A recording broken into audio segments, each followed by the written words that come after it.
One of the many NVIDIA GeForce Now leaks, Tactics Ogre Reborn is officially out. Thanks to Square Enix, I had an opportunity to play this game early, and I have some amazing tips that you guys need to know before you get into this classic, which has been so lovingly brought back to life. I've been super busy with so much stuff, I could not get this out in the time that I wanted to, but I hope you guys enjoy it regardless. This video is great for newcomers and veterans alike, so don't worry, there's something for everyone in here. Our Chapter 1 playthrough is already uploaded on the channel, and Episode 5 just came out yesterday. Be sure to check out that playlist and subscribe so you don't miss out on any more.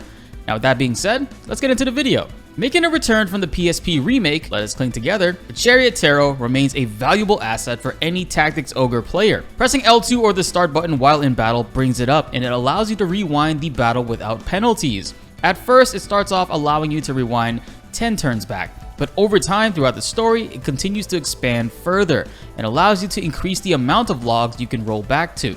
I believe the max amount of turns is 50 turns, so this game can get kind of crazy. The only downside to using this is if you're a completionist and you want to collect all the titles in the game, using Chariot Tarot once will prevent you from getting a specific title. Other than that, there are no consequences really. I use the Chariot Tarot to rewind if my character misses an attack that otherwise would have killed, or if the attack is parried, I rewind to try to approach from a different angle. Sometimes if I wasted an attack and instead should have hit another enemy, I Chariot Tarot to hit that other enemy. If a character dies, I try to rewind to see if I could possibly prevent that from happening so I don't have to waste resurrection items.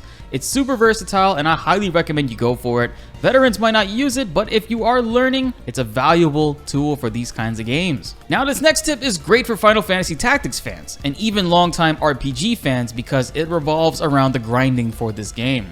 You will notice upon using an attack, you don't gain JP or job points. However, you do gain weapon skill levels, as long as you have them properly equipped, that is. Make sure you do that. Depending on what weapon you're using for your character, you want to also equip that weapon skill to gain levels for it. This will increase how much damage you deal with that weapon, and when you bring that skill to level 10, you unlock a finisher move. Every 10 levels, you can unlock a new finisher move per weapon class. So there are a total of 4 finisher moves per weapon. Someone fact check me on that to make sure that's true. I'm pretty sure it is 4 per weapon. And just like in Final Fantasy Tactics, you can gain experience points towards that class by hitting your teammates. So this is where the Tactics fans can also feel right at home with it. Pro tip, if you're trying to level up 2 teammates, have them attack each other if they have counter hits. This will cause them to level up twice as fast instead of having to use each of their turns to hit one by one. Because a counter hit gives the full hit XP even though it is a lower damage number. Up next, you gotta make sure to hit that subscribe button. Only 27% of you guys who watch and love the videos are currently subbed. Let's raise that even higher and go even further beyond because we got plenty more tips for you guys in this video. If you found them helpful already, please hit that like button. Let's get this video to over 1,000 likes to spread the knowledge all around to Tactics Ogre players. And now, back into more tips. Unlike Final Fantasy Tactics, this game is very forgiving with movement. So if you move to a location, you can test from there if an attack would hit or miss. If it does not work out, you can always press circle to revert back to where the character originally started, as long as you did not execute an attack. However, if you did do an attack, end your turn and just use the Chariot Tarot to rewind back to do it right. Take your time and experiment with all the possibilities, guys, and different angles to approach with your attacks.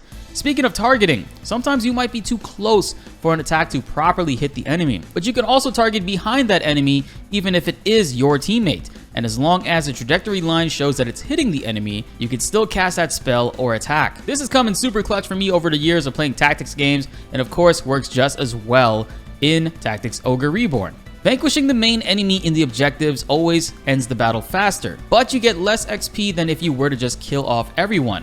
If you don't care about the XP or your characters are already level capped, feel free to just aim for the objective to finish the battle faster and move on. Getting over 5,000 XP allows you to receive an XP charm after the battle, which you can use on newer characters to get them up to speed. When enemies drop bags, don't worry about picking them up. Whichever bags are left on the ground will get picked up automatically once that battle is over. However, if an enemy does pick up a bag, they do keep those items unless you kill that enemy.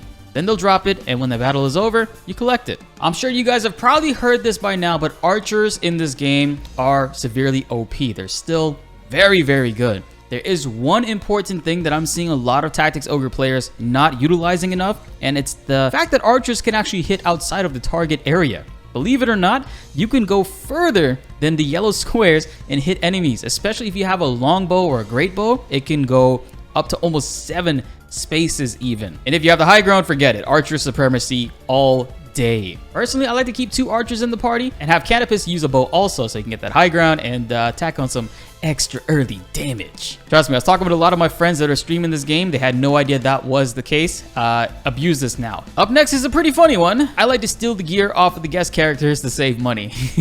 You can remove guest characters' gear after the tutorial portions of the story. So whenever you get a new guest character, run them pockets for free 99 and enjoy what they have to offer. Typically, some guest characters come with new available gear that's currently in the store.